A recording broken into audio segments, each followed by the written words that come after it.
మీ business ఏదైనా మీ ఊర్లో promotion చేయాలంటే అది సుమన్ టీవీతోనే సాధ్యం. ఇప్పుడే సంప్రదించండి. తెలుగుదేశం, జనసేన, బీజేపీ ఉమ్మడి అభ్యర్థిగా ఈరోజు నన్ను శ్రీ నారా చంద్రబాబు నాయుడు గారు, అచ్చెన్నాయుడు గారు, లోకేష్ బాబు, పవన్ కళ్యాణ్ గారు, అలాగే బీజేపీ నాయకులు, అలాగే ప్రకాశం ఉమ్మడి జిల్లాలో ఉన్నటువంటి మా యొక్క ఎమ్మెల్యేలు, అలాగే ఇన్ఛార్జీలు అందరూ కూడా నా యొక్క అభ్యర్థిత్వాన్ని బలపరచడం కోసం ఈ రోజు నన్ను డిక్లేర్ చేయడం కోసం కష్టపడ్డటువంటి అందరికీ మనస్ఫూర్తిగా నమస్కారాలు.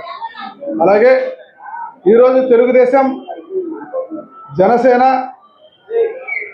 బీజేపీ చీరాల్లో ఉన్నటువంటి నాయకులు, కార్యకర్తలు అందరికీ, అలాగే మరి ముఖ్యంగా చీరాల ప్రజలందరికీ కూడా నేను మనస్ఫూర్తిగా నమస్కారాలు తెలియజేసుకుంటున్నాను. అలాగే నేను చీరాల ప్రజలకి ఒక హామీ ఇస్తున్నాను. గతంలో చాలామంది అభ్యర్థులు మీరు గెలిపించిన తర్వాత పక్కదారులకు వెళ్ళారు. ఖచ్చితంగా కొండ అయిన వాడు మీ పక్షానే తెలుగుదేశం పార్టీలోనే మీ వెనకాల ఉంటూ ఈ యొక్క చీరాల అభివృద్ధిలో భాగస్వామిగా ఉంటూ మిమ్మల్ని అందరూ కూడా ముందుకు తీసుకెళ్తానని చెప్పేసి ఈ మీడియా ద్వారా మీకు తెలియజేస్తున్నాను. మన చీరాల్లో ఈ 2.5 సంవత్సరాల్లో గమనించినటువంటి అనేకమైనటువంటి విషయాలు, ప్రధానంగా చేనేతల యొక్క పరిస్థితిని మొత్తాన్ని కూడా నేను గమనించాను.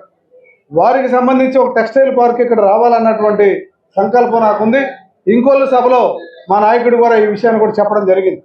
అలాగే చీరాలని ఒక పర్యాటక కేంద్రంగా తయారు చేయాలన్నటువంటి సంకల్పం నాకుంది. దానికి మరి మొన్న మా నాయకుడు కూడా ఇంకొల్లు ఆ విషయాన్ని కూడా బీచ్లు డెవలప్ చేస్తానని చెప్పడం జరిగింది.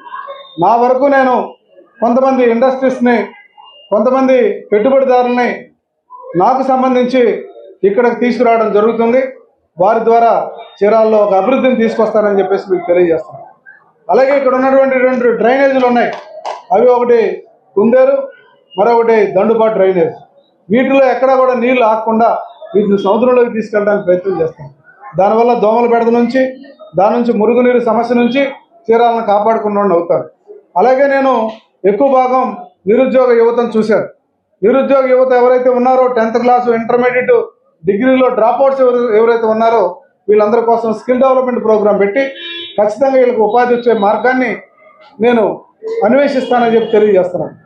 అలాగే మరి ఈ రోజున చాలా గ్రామాల్లో కాదు కానీ చీరాల టౌన్లో చాలా ఇళ్లలో నేను గమనించిన విషయం ఒకటే. ఎప్పుడో ఎన్టీ రామారావు గారి టైంలో, ఎప్పుడో చంద్రబాబు గారి టైంలో అనేక మందికి ఇల్లులు ఇచ్చారు. అయితే ఆ ఇళ్లలో బయటికి వెళ్ళే పరిస్థితి లేకుండా ఒక్కొక్క ఇంట్లోనే 4-5 కుటుంబాలు ఉంటున్నాయి. వీటన్నిటికి కూడా పరిష్కార మార్గం చూపించగలనని నేను అనుకుంటున్నాను. అలాగే జగన్మోహన్ రెడ్డి గారు ఏదైతే ఇవాళ ఈ 4 సంవత్సరాల 11 నెలలు పాలన చేశాడో, ఈ పాలనలో ఏదైతే లోపాలు కనపడుతున్నాయో, ఏవైతే ఆయన ఇచ్చినటువంటి సంక్షేమ పథకాలు ప్రజలకు అందలేదో, ఎక్కడైతే పెన్షన్స్ లేవో, ఎక్కడైతే ప్రజలు ఇబ్బంది పడుతున్నారో దానికోసం ఈరోజు ఉమ్మడి మేనిఫెస్టో సూపర్ 6 అనేటువంటి దాన్ని ప్రవేశపెట్టడం జరిగింది. సూపర్ 6 ద్వారా ప్రజలందరూ కూడా ఖచ్చితంగా సేవ చేసేటువంటి అవకాశం మాకు దొరుకుతుంది. ఈ రకంగా నేను చీరాల ప్రజలకి నా వంతుగా నేను హామీ ఇస్తున్నాను.